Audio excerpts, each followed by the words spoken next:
Uh, okay, sorry about that. But yes, happy to have all of you here and great to see everybody here. Some of you already have been here before in the window seat in the previous sessions that we've had. So you know what window seat is, and some of you here are new. So for your benefit, window seat is about leadership. It's about really getting a chance to know leaders and different aspects of leadership and insights into the people that they are and what makes them the leader that they are. So it's wonderful for us today. It's a rare opportunity to have somebody from a different domain, a leader who's from a different domain, who's Anjali Menon. And one thing I want to share with you is in one of the first series that we had, the first session that we had, Sanjeev Navangul, who is the CEO of Bharat Serums, had shared that he learned leadership from different leaders, not just from leaders in the corporate, but leaders from different domains. And that's really shaped who he is as a leader today. And he specifically talked about a conversation he had with Anna Hazare and what he learned in that one conversation about leadership, which he holds very close to his heart. And this is why Anjali is here today with us. She's really somebody who's a very, very refreshing and strong and powerful voice in the Malayalam movie industry, in the movie industry at large, actually. She started in the Malayalam movie industry and she continues to work there as well. She's had many blockbuster movies. And the most endearing thing about her movies is that she delves into human relationships with a lot of sensitivity and care, and also questions in a very authentic way some of the social norms that we all hold on to and the impact of that on us as human beings. And Anjali has not just been in that comfortable space. I mean, she could just be doing that, create great movies which are socially relevant. But she's also a voice that's been strong, that's spoken up about things that she thinks needs to change in her own industry. And that's not something easy to do. And we often at ODA, we speak about leadership being something that is a calling, something that makes you stand up for something more than yourself. And that's something that Anjali brings to that space of leadership. So it's really a privilege to have her here, to hear from her who she is as a leader, who's inspired her leadership, and what leadership means to her. And I just want to share this quote from Joseph Campbell, and I think it's profound as we start this conversation. And Joseph Campbell is somebody who's a great storyteller himself, and he's inspired a lot of movie makers and storytellers across the globe. So I'm just sharing this quote for for all of you to hear. The journey of the hero is about the courage to seek the depths, the image of creative rebirth, the eternal cycle of change within us, the uncanny discovery that the seeker is the mystery which the seeker seeks to know. And with that, Anjali, I hand over the mic to you, and it will be lovely to hear from you. And maybe start with what inspired this leadership in you? Who are the people who you find inspiring as leaders, and what does leadership mean to you? Thank you, Sushmita. Thank you for the invitation. I'm really happy to be here. In the past as well, I've had lovely chances to interact with everybody at ODA, and it's always been really nice. I've always taken away more than I've given in, and it's always been very enlightening. And I'm very glad to be here. Sorry to keep everybody waiting. I was just struggling with my Zoom for a bit, and that was the reason. So No problem. I love that quote, the Joseph Campbell quote that you read out. It's inspiring for us at different stages of life, and it's interesting how every time you hear it, it means something more. And I think taking from there, even what we're inspired by tends to change, isn't it? Over a period of time, as our influences change, as we change, I think the kind of leaders we aspire towards, even leaders we would like to have, I think all of that changes as time goes along.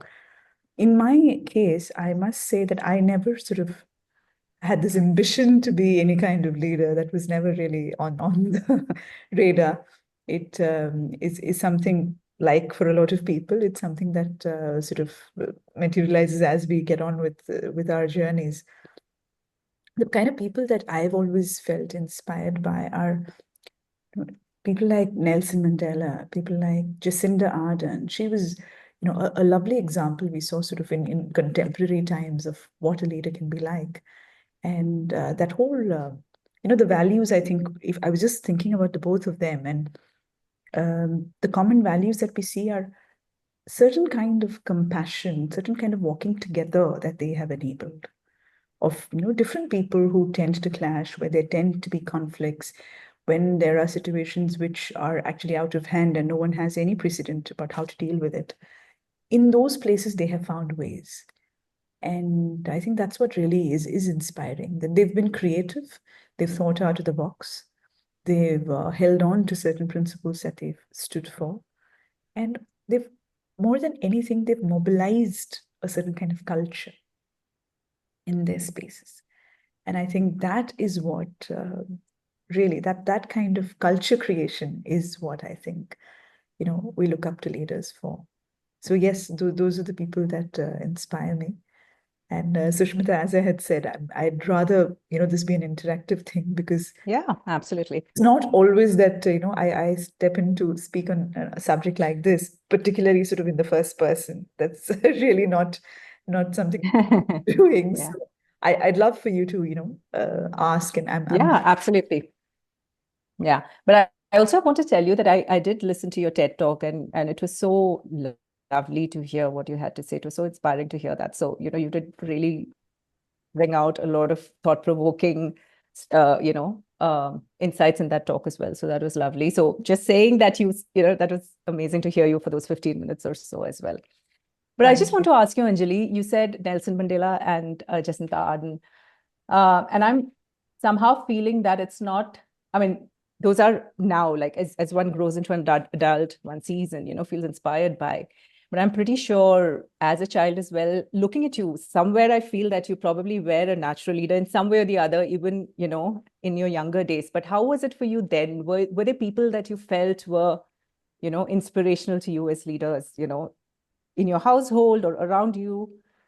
See, to be honest, yes, within the family, I've grown up with parents who were sort of, leaders within their own family, and who took the responsibility for things, and flew with it. But beyond that, I've grown up actually feeling more of a freak than a leader. I've always been the miss. I've always been that kid who sort of didn't, follow the line, and didn't fit into the mold actually, and often, was made to feel very different. And given our kind of, the conventional educational school system and things, I think it's difficult for people to tolerate anyone who's slightly different. And I think now there's much more openness about that. But when we were growing up, I think if you were, different, you were just weird. So yes, I was definitely one of those weird kids. And it was no sort of natural grooming into, becoming a leader. Abs If anything, I must say, if there's anything I've got it from home, you know, and mm, that's not about, actually, it was not about necessarily leadership, but it was much more about empathy. It was much more about mm. taking your environment into consideration, about bringing everybody along, about mobilizing energies to achieve a certain thing. It was all of that. And I think eventually those are the building blocks, isn't it? It's not that there's this one sure Yeah, shot. and When you make somebody who's yeah, absolutely. But please. sorry, I think there's a little bit of a lag. I'm not sure who my internet, perhaps. I'm sorry. No, so and when you say you were that weird kid who did not fit in, and I also feel that that's something that also brings out the, because you're different and, you feel like you don't fit into the mold, you also learn to just be, because in a way, leadership is also about standing on your own 2 feet without really necessarily having people supporting you, right? So that in a way kind it adds it's a very important element to a human being in the space of leadership as well, I feel. Very much so. In fact, I think what happens is quite early on, you figure out that you're not like everybody else, and that your brain works in a slightly different way. And even when Yeah. you're being, put to the side because of that, you start doing your own weird things. Now that you're weird, you might as well do them, right? Nothing sort of holds you back because you're Yes.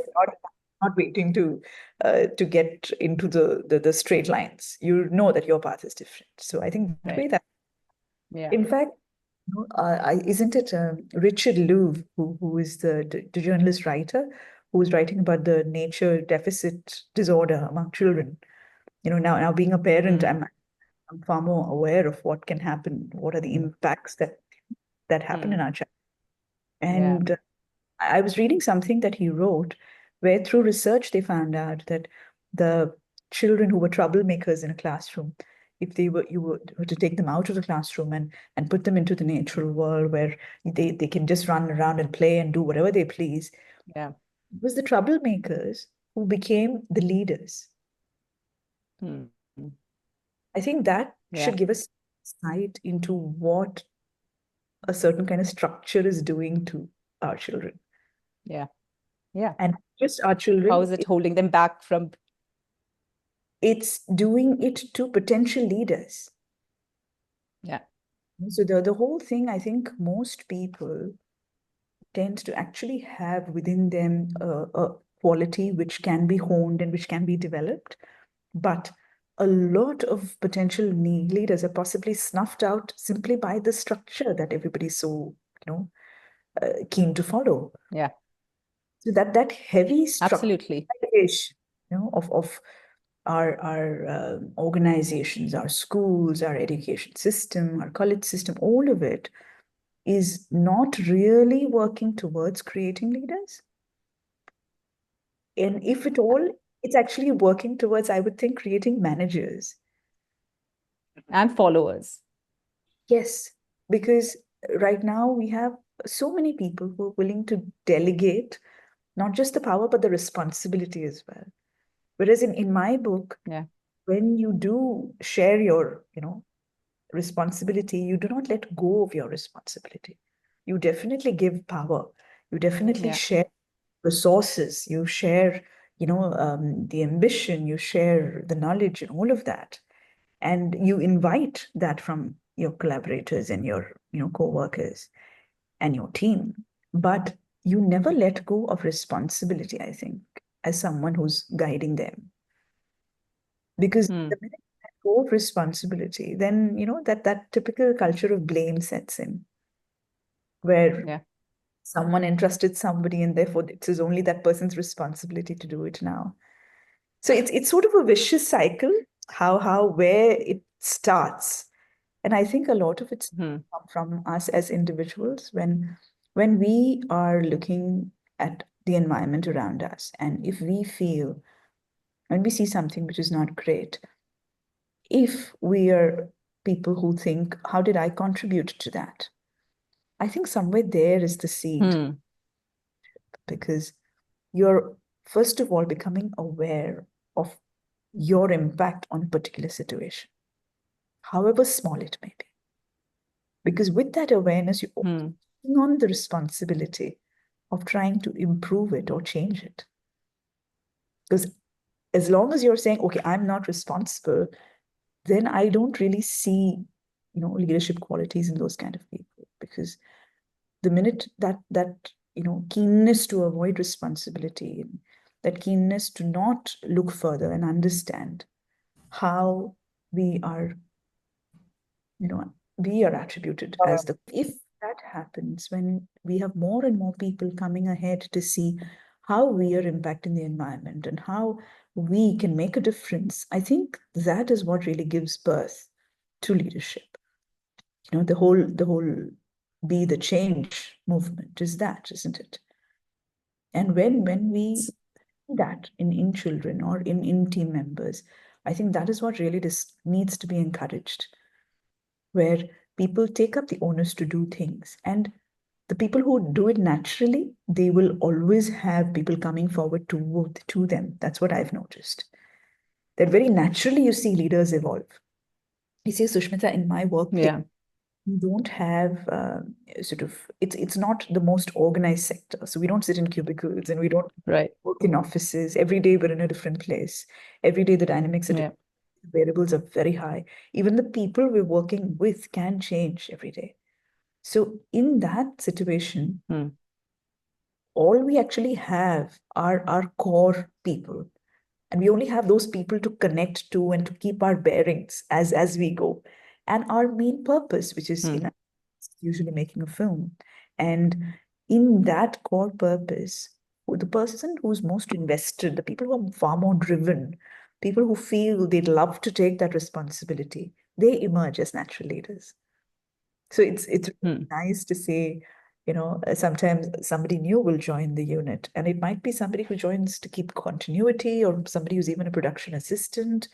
But very quickly they take the onus of fixing things and of finding solutions, and of going that extra mile to make the right thing happen.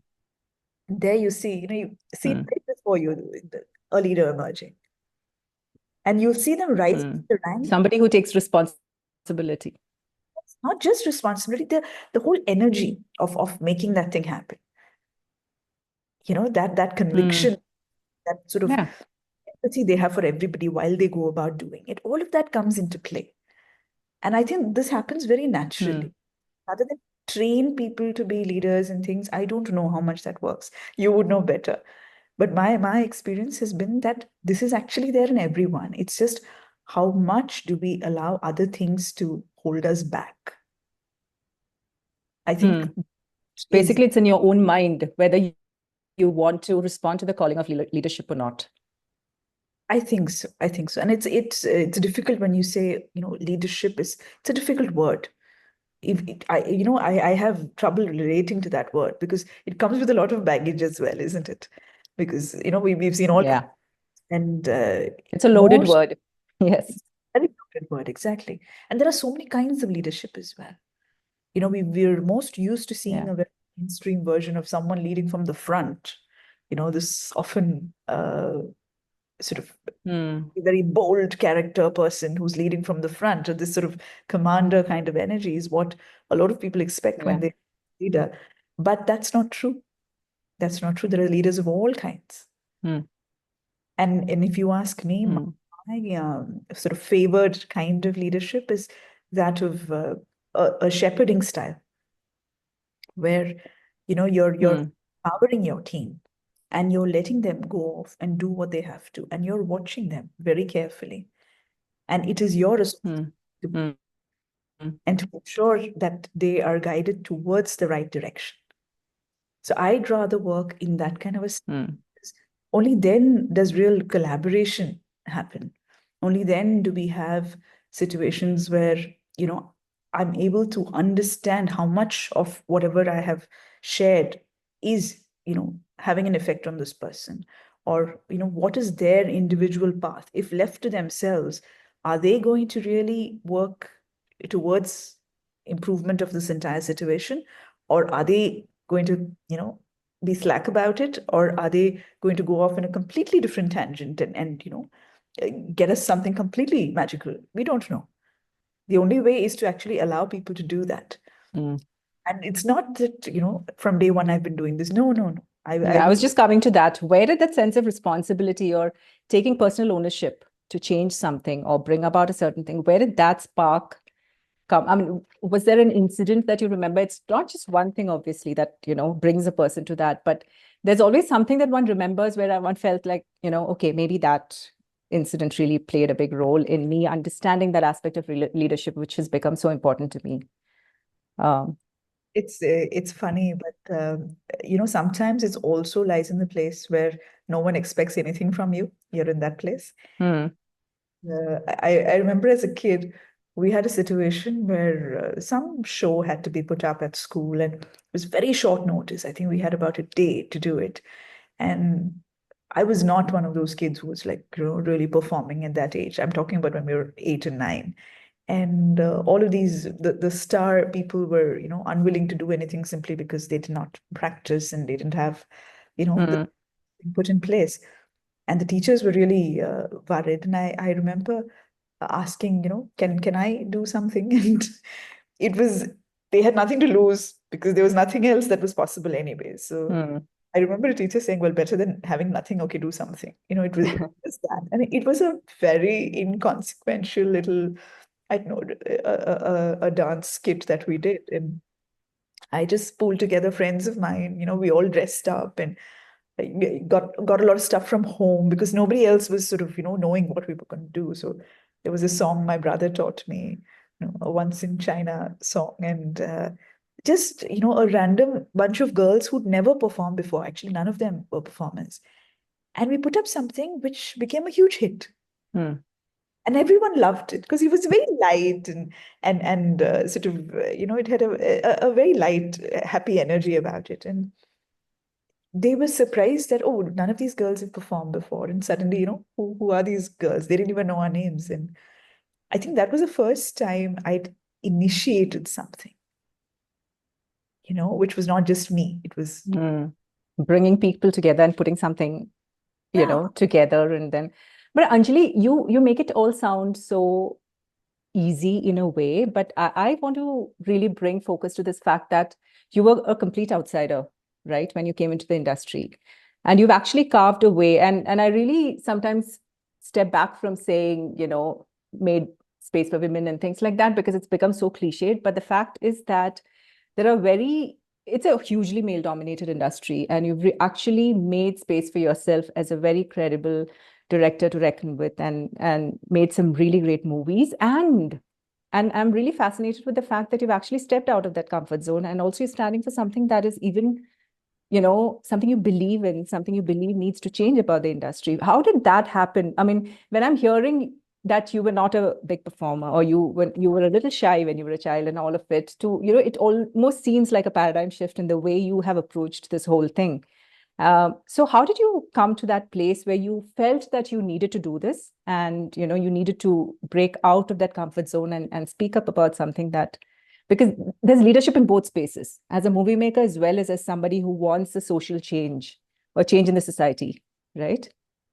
it's again, I think it comes back to, and this, see, we're doing it in a group, right? Your references to the Women in Cinema Collective. That's right. Yes, the organization that you formed. Yes, I'll just take you first through my career journey, which was again, it was not the expected sort of career journey for me. No one really would have thought I would want to get into the movies, Mm, and that was not the case at all. I mean, I didn't show any signs for wanting to do that until much later. But when it happened, I think that little tick, what I told you earlier about that, no one's expecting anything, so there's nothing to lose. Might as well mm, try. It was that. mm, When one really passionately wants to do something, you just do everything it takes, isn't it? Now, it is not with a conscious thing that, oh, that makes me a leader. No, not at all. You obviously not. something done. And see, I really wanted to direct, and that is why I started to write. So I wanted to write and direct a film in Malayalam. So that's why I learned the language to read and write it. So it Mm, comes from that.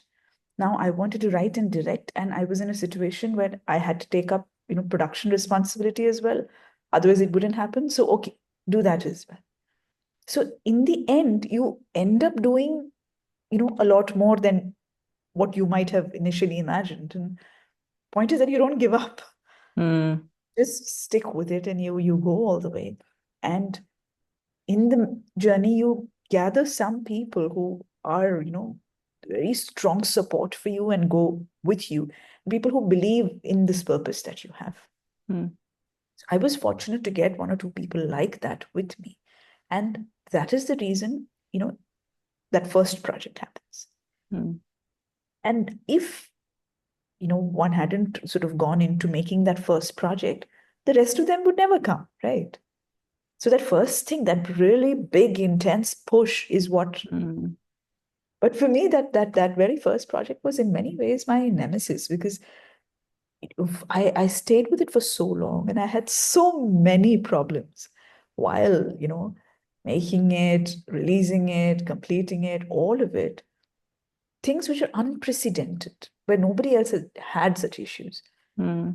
And I didn't know why this was happening. Was it something wrong with me, or was I approaching things in a different way? A lot of times I would get into situations and wonder, why is this happening to me? Like, what am I doing wrong? The first tendency is, see, the problem with always taking up responsibility for a situation is also there's a lot of self-blame when anything happens. Hmm. So, it's not that I'm waiting to run into trouble, right? I'm just wanting to make a movie, and I mean, it's not an earth-breaking thing. It's just a movie. But why so many issues? Why so much resistance? Why so many blocks? I was just not able to understand it. Hmm. And this happened for a good 6 or 7 years. Hmm. And after a certain point, there was a certain pattern that things started falling in. And I realized that, oh my God, there is an element of gender in this. We've Hmm. grown up with that kind of a gendered lens where, okay, I will be treated differently because I'm a woman. And I didn't really grow up with that. So I wasn't aware of it even when it existed. Hmm. And I would just rubbish it if somebody came and said anything to me. But then the more I interacted with people, the more I saw the patterns around me, the more I had a lot of experiences, I realized that, good heavens, my gender may not be my focus, Hmm. but people are struggling to look at me beyond my gender. Hmm. I realize that a lot of the issues I'm having are connected to that. Wow. And how was that I mean, how did that impact you, that realization? That must have been a huge shock because you've never really experienced that before. It was a shock because, actually, to be frank with you, I remember once I started getting this inkling, oh my God, this what it is? No, no, it cannot be, it cannot be. I kept telling myself that. Hmm. One controversy after another, I kept running into these things. And I remember once a senior journalist, a lady, she literally shook me by my shoulders and said, is it that you're not understanding what's going on? Hmm. She literally asked me, do you not understand? Hmm. And then I said, oh my God, I've been trying to think it's not that. Hmm. No, gender is a huge reality. Gender bias is a huge. Hmm. And that really, made me think. It really made me sit back and think about it. And I started viewing everything once again. And now a lot of things made sense Hmm. because you're not aware of a lot of things. When you come, especially, I wasn't used to this industry. I wasn't used to the dynamics here. I really didn't know. For me, it was, I'm far more exposed to a business environment than Hmm. industry. And my only exposure had been in film school and working in London. And Hmm. it's a very, very different culture from here. And I realized that much of this is cultural, actually. It's not something that this morning they decide to be nasty to women. It's not that. It's that much of this is a hand-me-down culture where women have, taken a secondary role for a very long time, or are Hmm. given a secondary role for a Hmm. very long time. And that's just ingrained into everyone, including the women. Yeah. Then, you have to really start looking at it differently. And I took some time to sort of reorient myself. Hmm. And in the midst of this, movies are being made, you're writing more things, so you're bringing out content. And Hmm. my way is to generally, a lot of things around gender is to smuggle in things, through humor and things so that Yeah. conversations can happen, people can Yeah. talk. Hmm. So while doing all of that, I realized the audience is responding very well. They're catching on to everything. Hmm. They're welcoming that perspective. So that's wonderful. But why is it that off screen, Hmm. not there? Hmm. So then you start questioning things, and then you don't end up anybody's favorite when you start questioning why something is the way it is. Why Yeah. do it another way? And why should, I be forced to become somebody I am not? Hmm. I want to be myself. When I'm a leader, I want to be in a space that my personality doesn't have to change. Hmm. I can still be a person who speaks softly, who speaks one to one more than, addressing a huge, large group. I can still carry those things, but of course, I have to evolve, right? I have to evolve and I have to develop new skills. So yes, that sort of just happened on the go. Mm, Now, when this, understanding hit me, I started to look at all of the other women and what they were going through. mm, I realized from my first film till my later films, the number of women were increasing on set. mm, And in this time, social media was sort of suddenly booming, right? mm, For Kerala Cafe, we made this anthology film, and there were 10 directors in it.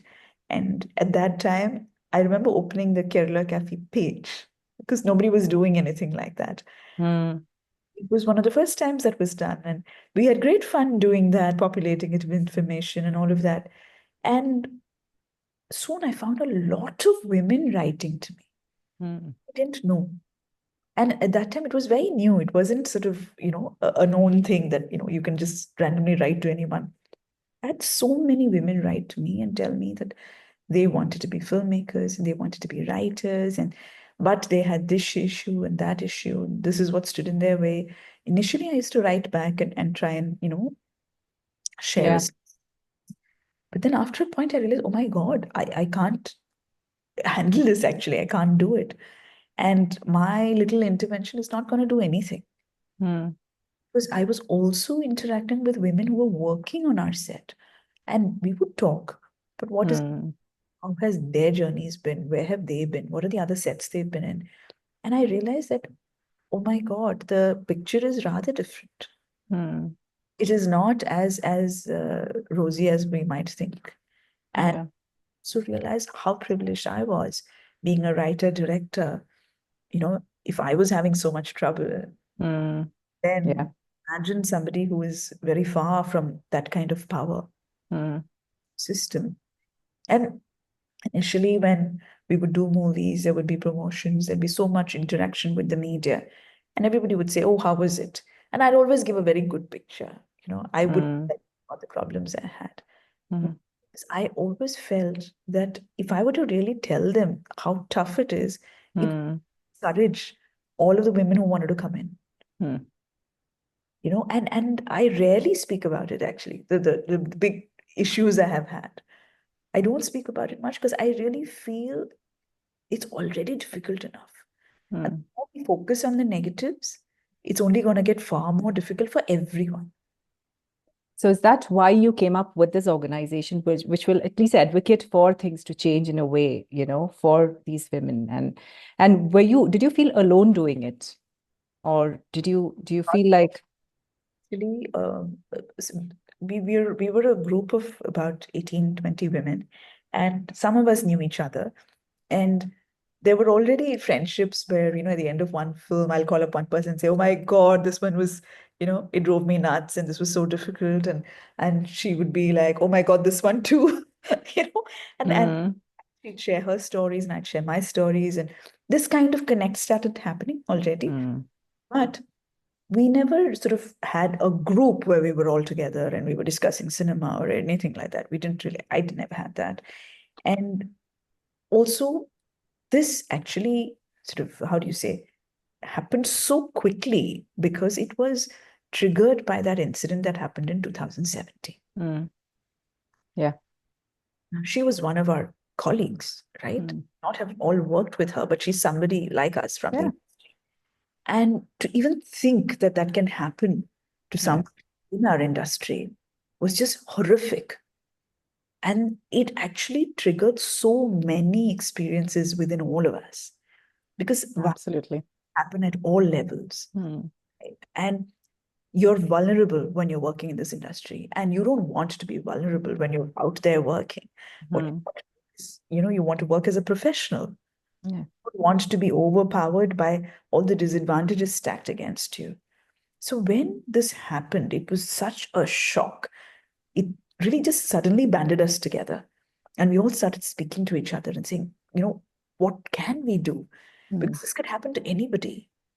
Tomorrow it could be you, tomorrow it could be me. What mm, then? And what is happening about it? So while we were in those conversations, our first understanding was that we have to do something to support this girl because she showed the courage to come up and speak. yeah, And some of our founder members, they were very close friends of hers. Mm. I'd never even met her then. Mm. But some of them were very close. So they would tell us, how she was feeling, what she was going through. And we didn't have a shred of a doubt that absolutely, let's get together, let's do whatever it is to support her. Mm. Started off like that. And then we realized we can't just support one person. And anything that happens for her needs to happen to any woman who's going through this kind of a thing. She is a rarity in the fact that she came up and spoke. Yeah.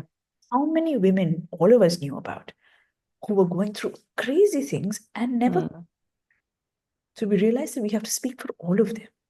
So it's what I call a self-mandated organization. Mm. Once elected us and given us Yeah.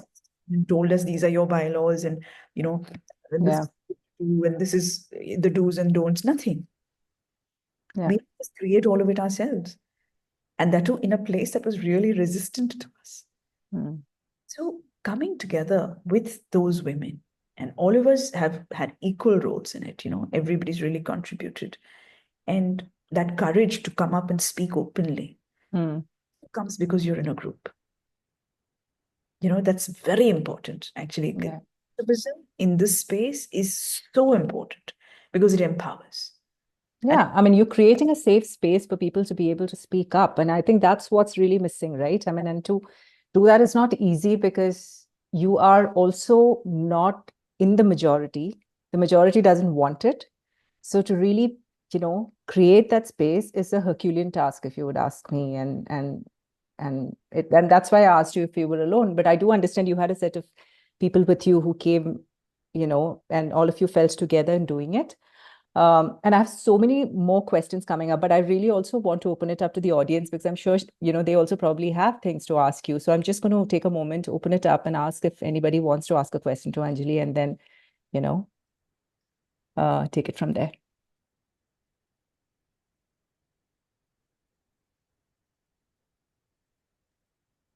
You can either just open your mic and ask or raise your hand, type in your question. Anything is okay. Ma'am, may I? My name is Vandhan. Please go ahead. Yes. Yeah, hi. Hi, Anjali. um, There are two things I would like to note here. One is that you rightly touched upon the thing that, we need the younger generation or the present generation too to start connecting with nature so that they become more sensitive. They understand, obviously, anybody who understands nature would be forced to see oneself and understand where they stand vis-a-vis the entire world, right? And that has definite implications in their own personal behavior and how their outlook towards everybody else, sensitive towards others and the immediate environment. And so, unfortunately, we as a community, society do miss a lot of things that needs to be done towards that. And I'm sure you're doing your bit and trying through your medium of visual medium of movies as well. Another thing that I want to share with you is, we have a startup at IIT Madras, okay, and we are trying to basically I'm also trying the same way in my own way. I was running a campsite, a army style training site, and was pushing guys into the nature, and literally I used to bury them in the river, Valayar River, so that they understand what, because they call it dirt. No, uncle, this is dirt. I said it's earth, murky. Right? Anyway, that's done. Now I'm trying to promote caravan tourism. Okay, because caravan takes you into the river, gives you the freedom to explore the wilderness. Okay, enjoy in the mist, which today's conservative infrastructure, lack of infrastructure doesn't allow. Right? Anyway, as part of that, when this issue of the recent Hema Commission and things like that been propped up, right? Then I immediately wanted to, from the institute itself, we wanted to offer a solution. The first thing which came up very glaring was the lack of infrastructure, even for basic facilities of, going for a restroom access. For the women, generally everybody for that matter, but then men do men things. So but the women are really suffering, most of them silently, and they have their own health issues because of that also. So we thought we had a solution, and we could definitely find a solution, and we offered, we reached out to the industry. Okay, and to various people we reached out, and finally we landed up at the Film Producers Association and things like that. And yeah, they welcomed this idea. We designed some solutions for them, like a pod with toiletries, which can be taken to even any remote locations.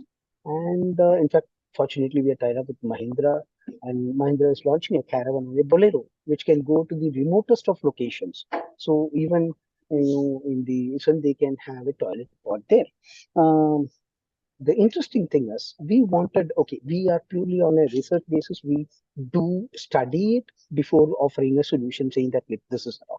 So we wanted to speak to actually women in the industry so that we understand what is their expectations and what is it that we actually need.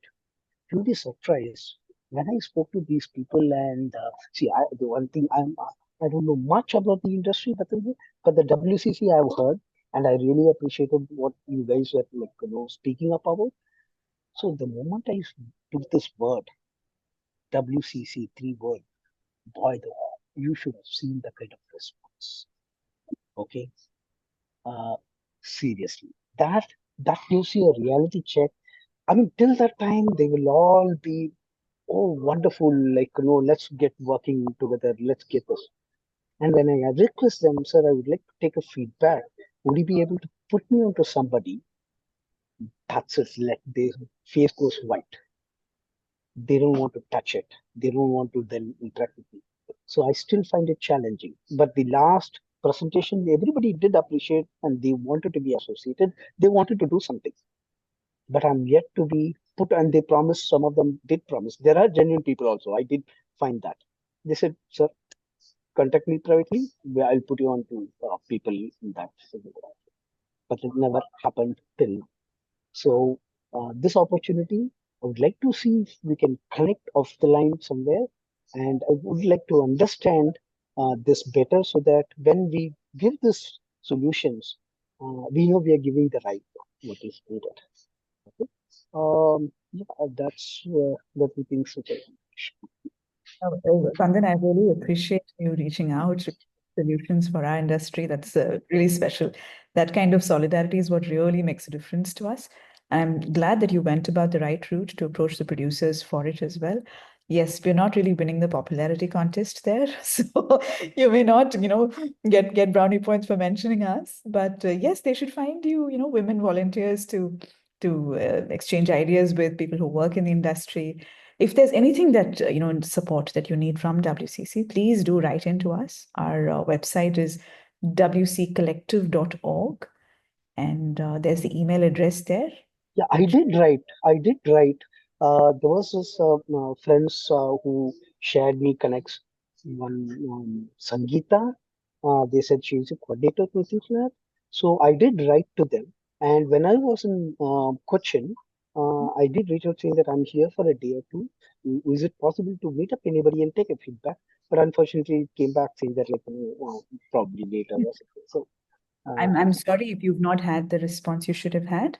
If Sushmita might be able to just help us connect personally, then I'll make sure that things go further. absolutely. And Yeah. God bless you. I mean, you're doing a fabulous work and Thank you. good Thank work you. In ahead. fact, the this kind of initiative where you're going ahead, going meeting producers. See, they are at the end of the day, they are the employers in the industry, and there are, like you said, there are well-meaning people in there as well who are looking forward to change, and we're really hopeful. Things will improve. Thank you. Very good. Great. God bless. Thanks for Thank you. sharing that, Vandan. Thanks for this opportunity. Great. Anybody else that has a question? And I'm also really okay. So I think Deepa has opened her mic or her camera, so I'm going to give her the mic. I think she has a question. Yeah. Hi, Anjali. Sorry, there's a power outage, so I'm just with some candlelight here. Um, First of all, it's such an honor to interact with you, Anjali. I just have this is just out of curiosity to understand as a leader in the film industry. Okay, so as a filmmaker, you're the creative head. So it's like your vision drives the entire project. So you would have to, let's say, establish collaborative relationships. And you mentioned also about gender biases, right? So just to draw parallel, like in a corporate setup, usually, let's say, as a leader, you can follow a certain template because the environment is not absolutely dynamic. You have the same team. At the most, you might change certain departments, or unless you change a different organization. But in film industry, it's so dynamic. Every team, every set of actors, and the production team, it keeps changing. And from one industry to another industry, also the style would change. So I would like to understand, as a leader, how do you navigate through this? Like, because it's so dynamic. And if you have to move from Malayalam to, let's say, Bollywood, or maybe Telugu industry or Kannada, just out of curiosity to understand, how do you navigate that? I'm in the process as we speak, and I would not try to navigate as a leader, first of all. I would just Okay. as a crew member, Hmm. start, because I think that is important, that we understand, as a crew member, what am I experiencing? What am I feeling? I'm part of a team, right? Yes, Right. but I'm part of that team. How does it feel to be a member of this particular team? And irrespective of whichever industry, I would be making a film for, I think there's a certain culture, a certain, working culture that we carry with us. We Hmm. have of our work is also Okay. around the personality of the person leading the project, and it's important to carry that culture if we can, I think. Hmm. That's something that over certain years you've put together, and you've figured out what works for you.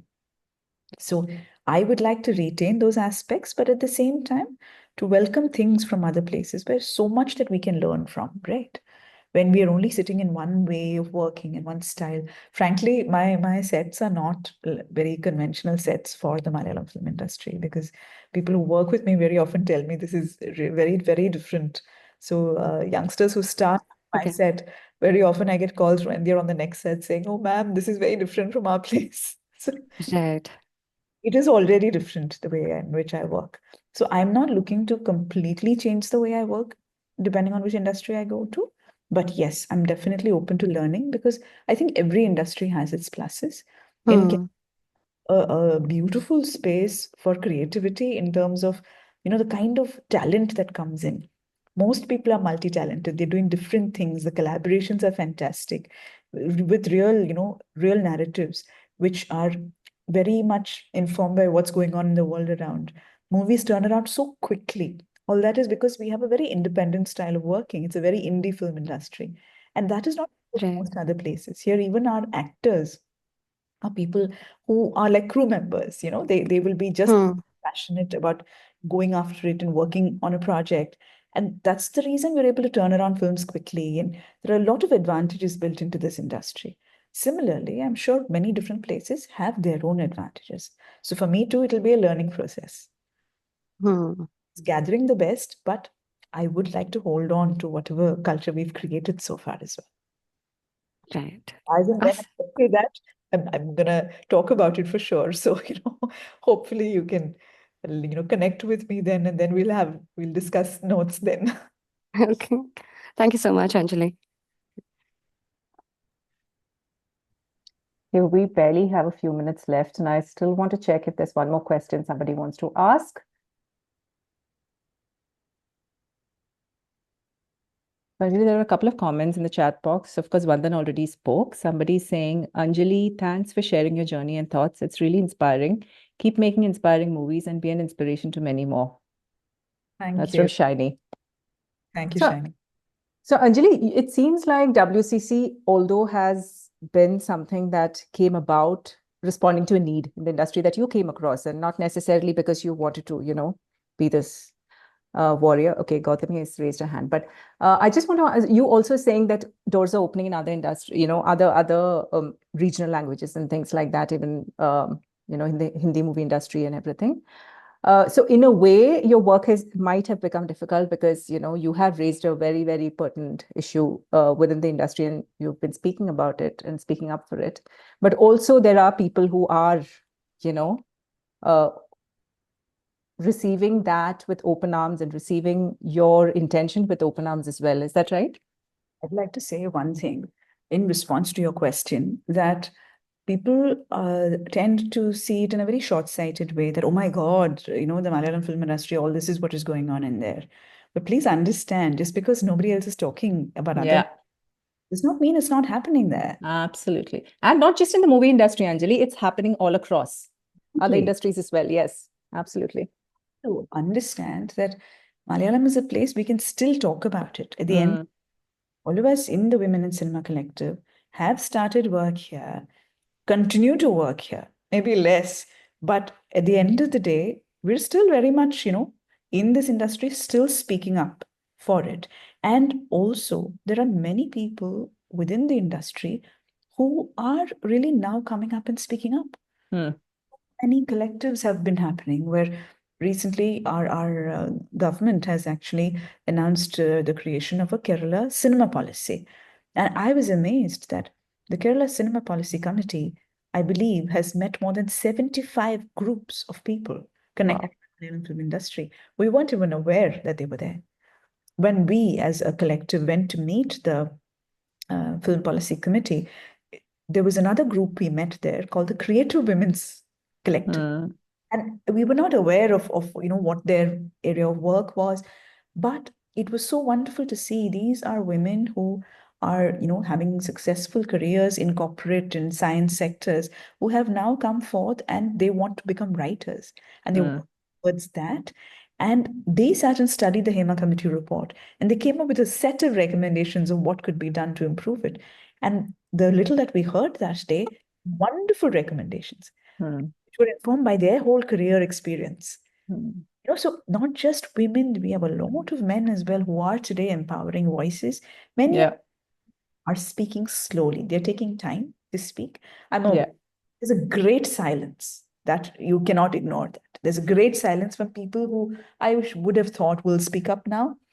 It's unfortunate when they've chosen to keep quiet, but there are many other people who are speaking up. And what's really encouraging is there are people who are talking from all strata, right? From people who are working at the most basic level to people who have more responsibility and more power. Many of them are speaking up. So it's important for us to acknowledge every voice that speaks up. Absolutely. And that, I think, is change. And change will take time. It is Change always takes time, but it's also really heartening to see that it's happening one step at a time. And I think also moving from the binary to even include other genders. I think that would be really something amazing. That's another thing in Kerala, that we have, other genders as well. And it's important to make change, when we are putting forward recommendations from the collective. I would urge you to go look at our website. You'll see that the recommendations are not just for the betterment of conditions for women. It's for everybody. I mean, who's speaking up for the man who's, not having power in this industry? Again, we're the ones. Absolutely. Yeah, So totally. I think when you empower everybody. Everyone, irrespective of gender. Yeah. I think that's the only way to do it. That's the only way we can do it. So in Malayalam, I just want to say, at least the change is happening. So I look forward to that. Amazing. So we are 1 minute over time, and I know Gautami has had her hand up. Anjali, are you okay to take one more question before we close? Yeah. Thank you. Gautami, please go for it. Thank you, Anjali. Grateful to be in this session, and thanks for taking my last question.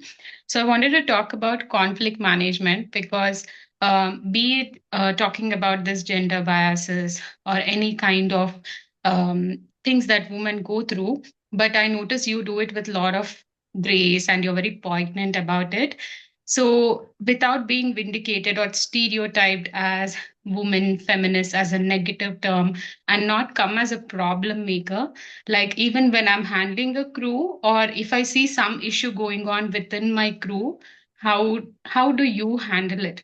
And especially when we don't have, like, we know that Malayalam industry has come up with very strong and powerful team with WCC, but in other industries or other corporate spaces, how one steps into that position to be a support to someone or even be a support to ourselves when something we need to handle. Correct. I hear you, Gautami. And see, I'll tell you, when I started off, I did not feel like, actually, when I started off, I thought, oh, yes, we're in control, everything is fine. I had this illusion that we're in control, but it was not true. Absolutely not. You realize later that, oh my God, you really don't have much control. You cannot dictate how certain things should happen because there's a very strong entrenched culture. I think every industry has that kind of culture. And first thing is one must be cognizant of it and one must understand it. That is important. Next step, I went in thinking that, oh my God, this is very difficult. There's so much resistance. How will I do this? And the more you move into the, commercial side of the industry, the more entrenched that is. And then you try and say, okay, how could we do this? And I turned out a very sorry figure because I was not happy with myself. I was not happy with, how things were happening on my set. I would find it, very problematic. A lot of the things which were happening, I was not in a position to control it. So what could I do? How do I ensure that the work experience on my set is of a certain kind? That led me to the next step where I was far more aware that when I'm bringing a team together, I need to bring in like-minded people. That value alignment is a very important thing. And in any industry, the whole thing about team building is that, isn't it? Because if you have highly conflicting values within your core team, that is very problematic. Because then half your trouble, half your energy basically flows into resolving issues there than your main purpose. And that really can be extremely exhausting. So I decided to make things simpler for myself and put a lot of effort into recruiting my team and ensuring that we're aligned in values. And earlier, I had all of the empathy and things, but I would not, want to take strict action. I would try to soft pedal it. I would try to still, there is this people pleaser in me, was this people pleaser in me. But then I realized that, it's happening at a cost. It's happening at a cost where I'm not able to fulfill the responsibility that I have taken up of ensuring that people who have come here trusting me are working properly, are treated well, are able to work in a professional way without having to suffer in any way. Now I am far more clear. I have clarity that I will not tolerate nonsense from anyone. So I am very particular about the kind of team I put together. And the culture of that is what will pervade my set.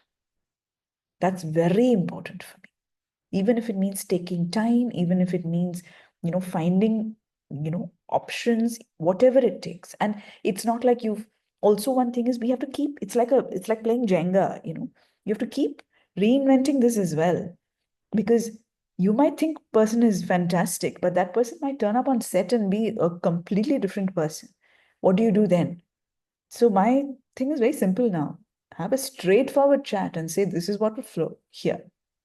Okay, and if we have trouble, then let's just shake hands and say bye and move on and find a different member who will be good with the team and who will uphold the culture we want. Because there are some non-negotiables now. And I'd rather stick to that because otherwise it becomes a traumatic experience for myself, for anybody on set. And I'm not willing to go in for that. So that's been my take. And what I would really say, Gautami, is that kind of culture that we create is what informs our work as well at the end of the day. And when we look back, what do we remember? The people may remember just the movies, but we will always remember what happened on those sets. Nothing leaves memory, really. So, we need to make sure that our journey is as good as our destination.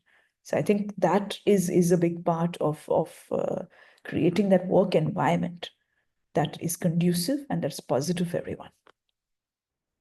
Thanks, Anjali. Those are very, very powerful thoughts. And we will close, but is there anything that you want to say? And I think Vinod is really appreciating you and your movies. And he also has a question what your next movie is.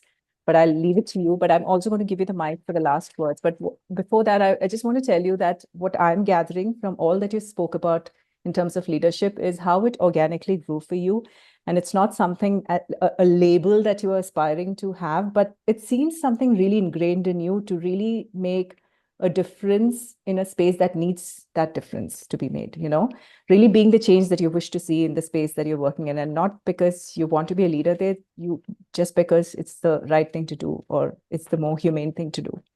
And that's what is really standing out to me about you as a huge leader. So thank you so much for sharing all those stories and thoughts with us. And I'm going to give you the mic for the last words. What do you want to leave us with?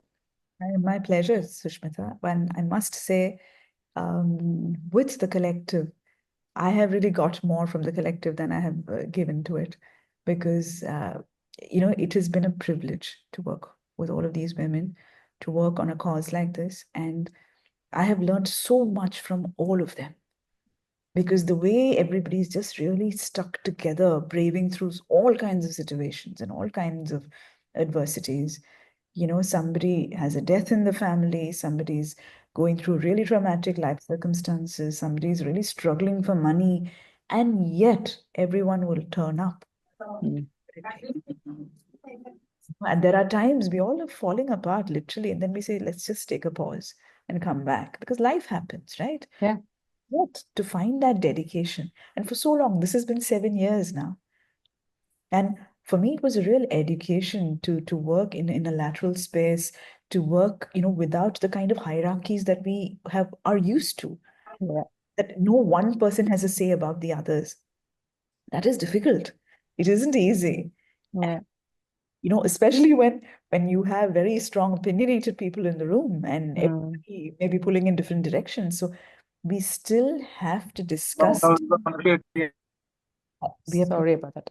debate and arrive at a conclusion, because you're responsible for a collective, and you have to have a collective perspective. So that experience has been so enriching. I have really learned so much. I'm so deeply thankful to all of them, because they've been wonderful teachers. And there are many times I would say, but let's just decide and move on. And they would be like, hold it. No, we have to ask everybody. So over the years, I've grown to understand that, okay, this is how it is. We need far more collaboration. We need far more, listening to to every voice. When somebody is raising a red flag, we need to carefully listen. Yeah. And the most precious information can come in from anywhere. And the strongest teams are actually built when people listen to each other. So a lot of those lessons to me have come through the collective. And I'm just really, really, honored and privileged to be part of it. That is what I would say. Thank you so much for the session today. I don't know how much we, managed to address questions, but I hope we did. And A lot. And the amazing glow on your face when you talk about the collective says it all, says a lot. So thank you so much, Anjali. Thank you so much for your thank you, time. thank you, everyone. All right.